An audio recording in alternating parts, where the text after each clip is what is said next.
Om Swastiastu. Om Awigunamastu. Namasidam. Halo anak-anak kelas 3, bertemu kembali pada kesempatan hari ini bersama Pak Kadek.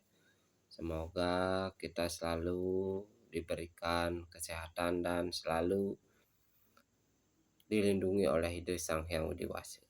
Nah, pada kesempatan hari ini Pak Kadek akan menjelaskan atau memberikan latihan-latihan soal penilaian akhir semester Agama Hindu di kelas 3 untuk semester 2 ya. Untuk lebih cepatnya Pak Kadek akan langsung saja ke soal yang pertama.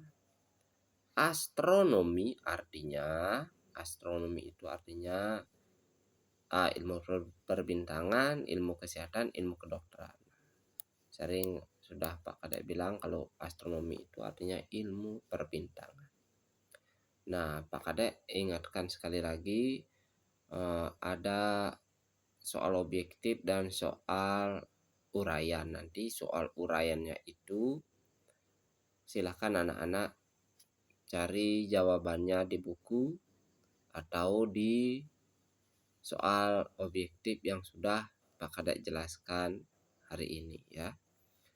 Kita lanjut ke soal nomor 2. Planet-planet dalam agama Hindu disebut dengan Brahmanda, anak-anak ya. Brahmanda itu artinya telur ya, karena planet-planet itu berbentuk bulat seperti itu. Soal nomor 3. Dalam pandangan aliran Surya Siddhanta disebutkan planet dalam agama Hindu jumlahnya 7. Ini sudah sering Pak Kadek bahas ya di kelas. Kemudian nomor 4. Planet matahari dalam agama Hindu disebut dengan A. Aditya, B. Soma, C. Buddha. Planet matahari dalam agama Hindu disebut dengan Aditya. Ya. Aditya itu artinya matahari. Soal nomor 5. Nah, anak-anak, soal nomor 5 dan nomor 6 silahkan anak-anak cari di buku. Ini PR untuk anak-anak ya, di samping menambah literasi anak-anak. Kita lanjut ke soal nomor 7. 7 lapisan alam ke atas disebut ada 7 ke atas, ada 7 ke bawah. Kalau ke bawah itu Sabta Petala. Kalau ke atas Sabta Lokana ya. Jadi sudah jelas jawabannya itu B. Kemudian 7 lapisan alam ke bawah Sabta Patala.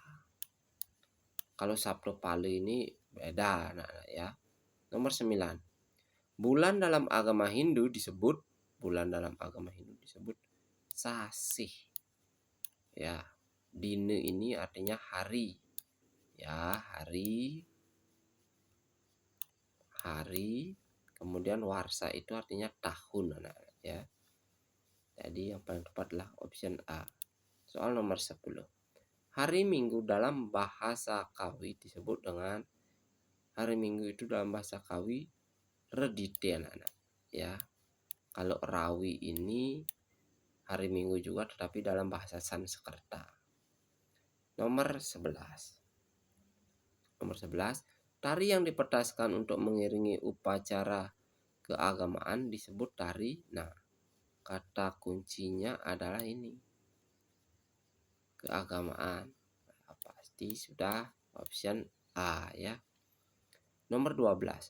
Tarian yang disucikan dengan mengikuti aturan-aturan yang berlaku disebut dengan tari sakral anak-anak. Karena ini kata kuncinya ini. Disucikan ya. Berarti ini adalah tari-tari sakral. Propan ini artinya hiburan. Kreasi itu artinya mungkin sudah ke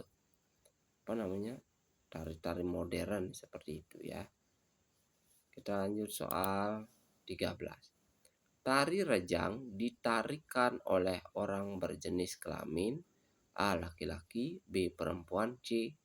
laki-laki dan perempuan. Nah, yang paling tepat adalah perempuan. Kalau laki baris ini ya.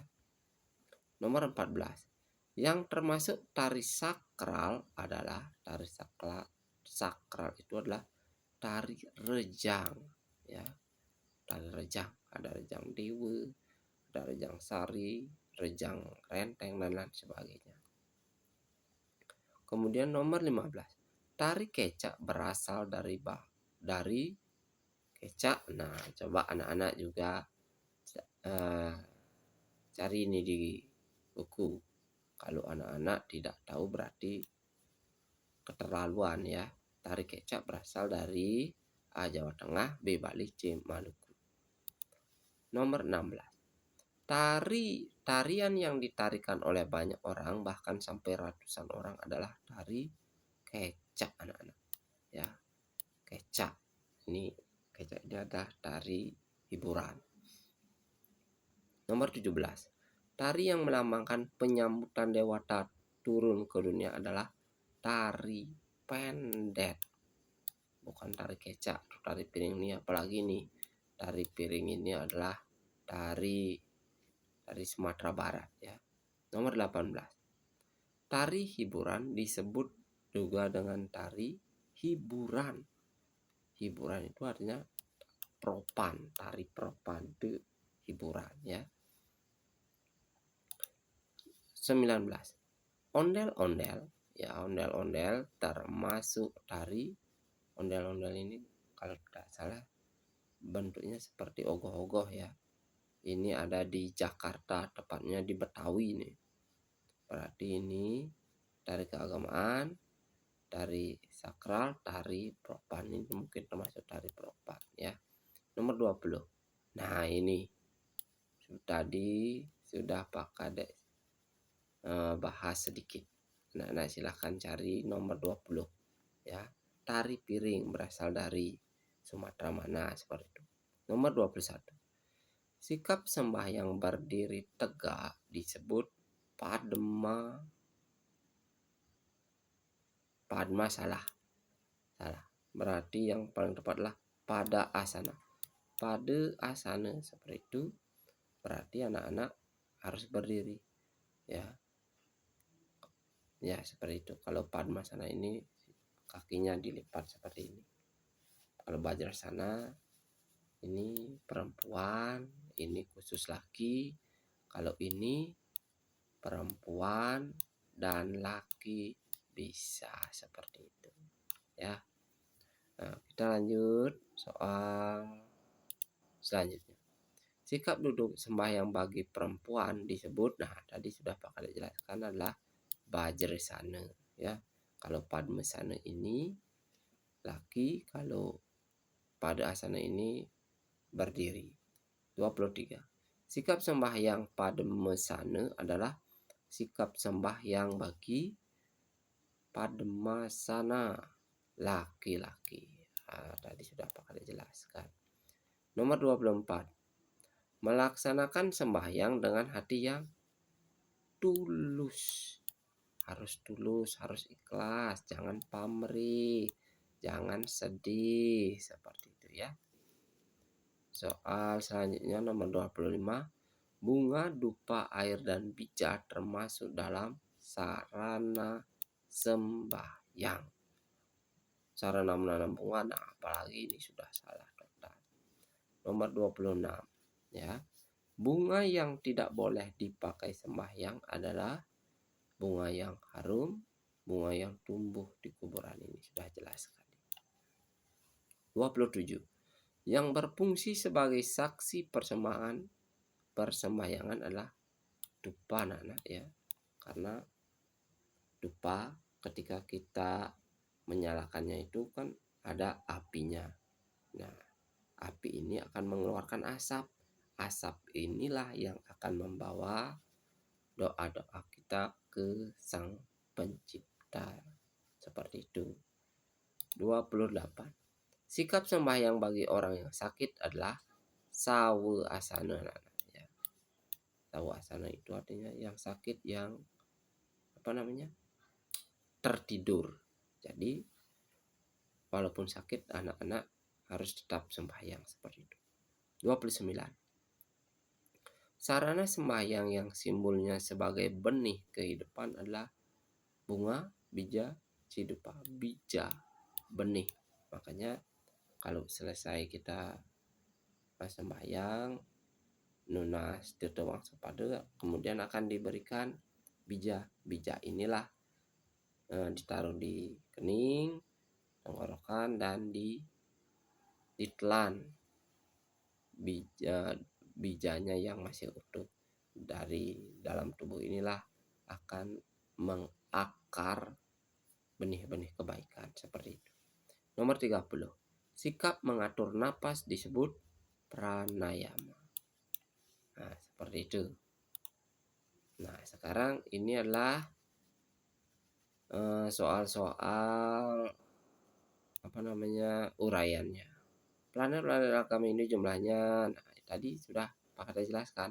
Sanisar dalam bahasa Indonesia pada bulan Maret. Nah, itu cerita kalau erat hubungannya dengan terjadinya gerhana dan seterusnya. Ini anak-anak silahkan dipelajari, buka bukunya, pelajari, baca-baca lagi, biar literasi anak-anak semakin lebih baik lagi.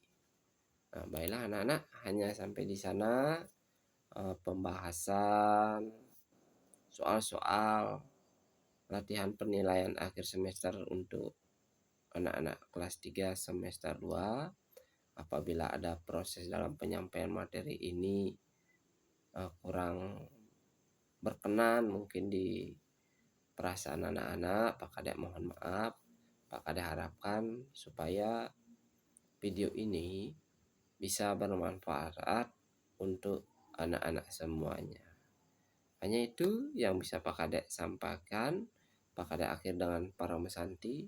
Om Santi Santi Santi Om.